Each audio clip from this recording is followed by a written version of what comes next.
దేశవ్యాప్తంగా అణగారిపోతున్న ముస్లిం మైనార్టీలు తమ ఆస్తుల పరిరక్షణకు హక్కుల సాధనకు ఐక్యంగా ఉద్యమించాలని ముస్లిం మైనార్టీ రైట్స్ ఫోరం వ్యవస్థాపక అధ్యక్షులు డాక్టర్ షేక్ మహబూబ్ బాషా పిలుపునిచ్చారు. మంగళవారం కర్నూలు నగరంలో మీడియాతో మాట్లాడుతూ ఈ నెల 29న కర్నూలు జిల్లా ఆదోని పట్టణంలో నిర్వహిస్తున్న ముస్లిం మహాగర్జనకు ప్రతి ఒక్కరూ స్వచ్ఛందంగా తరలిరావాలని కోరారు. ముస్లిం మైనార్టీ సంస్థలకు చెందిన ఆస్తులు అన్యాక్రాంతమవుతున్నాయని, వాటిని రక్షించుకోవాల్సిన బాధ్యత ప్రతి ముస్లిం మైనార్టీపై ఉందన్నారు. రాజకీయంగా నిర్లక్ష్యానికి గురవుతున్నామని, రాజకీయ పార్టీలు ముస్లిం మైనార్టీలను కేవలం ఓటు బ్యాంకుగా పరిగణిస్తున్నారని ఆయన ఆగ్రహం వ్యక్తం చేశారు. ముస్లిం మైనార్టీల ఆస్తుల రక్షణ, హక్కుల కల్పనకు కృషి చేస్తామని, తమ ఎన్నికల మేనిఫెస్టోలో ప్రకటించే రాజకీయ పార్టీలకు తమ సంస్థ తరపున మద్దతు ఇస్తామన్నారు.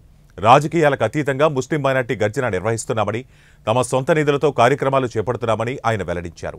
కొందరు గిట్టని వారు బురద చల్లడానికి ప్రయత్నిస్తున్నారని, వారి మాటలను నమ్మవద్దని ఆయన కోరారు. ముస్లిం మైనార్టీ రైట్స్ ఫోరం నాయకులు రోషన్ అలీ మాట్లాడుతూ దామాషా పద్ధతిలో ముస్లిం మైనార్టీలకు ఎంపీ, ఎమ్మెల్యే సీట్లు కేటాయించాలని రాజకీయ పార్టీలకు సూచించారు. హక్కుల సాధనకు ప్రతి ఒక్కరూ కదలి రావాలని కోరారు. ఈ సమావేశంలో ఫోరం ప్రతినిధులు doctor Suban, retired DSP Peera తదితరులు పాల్గొన్నారు. సమావేశానికి ముఖ్య కారణం ఏమంటే ఈ ప్రెస్ మీట్కి ముస్లిం మహాగర్జన Muslim rights protection forum MRPF తరఫు నుంచి ఆదోనిలో 29వ తేదీ సాయంత్రం 5 గంటలకి జామియా మసీద్ మైదానంలో ముస్లిం మహాగర్జన బహిరంగ సభ జరగబోతుంది. దాని గురించి ఇప్పటివరకు చాలాసార్లు ప్రెస్ మీట్లు పెట్టాము, మన ముస్లిం సోదరులకి ఆహ్వానం పలికాము. సో అదేవిధంగా ఈరోజు కూడా ఆహ్వానం పలుకుతున్నాము. ప్రతి ఒక్క ముస్లిం సోదరులు ఈ సమావేశానికి హాజరై తప్పకుండా జయప్రదం చేయవలసిందిగా కోరుతున్నాము. అదేవిధంగా ఈ సమావేశము ఎలాంటి రాజకీయ పార్టీలకి సంబంధించింది కాదు.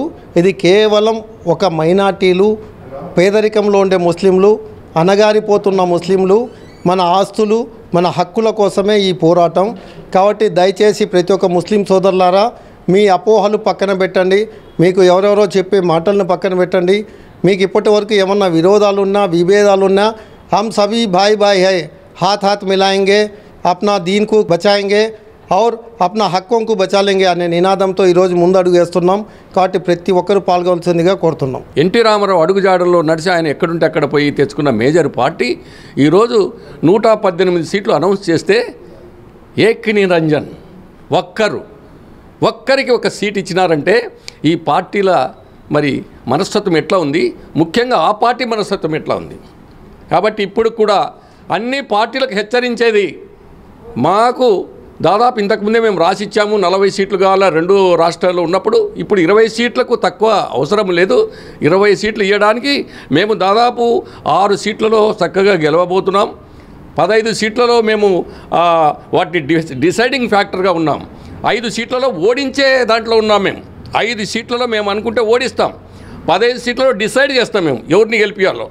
దాదాపు 6-7 సీట్లలో డైరెక్ట్గా గెలిచే పొజిషన్లో ఉన్నాం. కాబట్టి జాగ్రత్త. ఆ పార్టీలందరికీ ఇక్కడేమో అడుక్కునేది లేదు.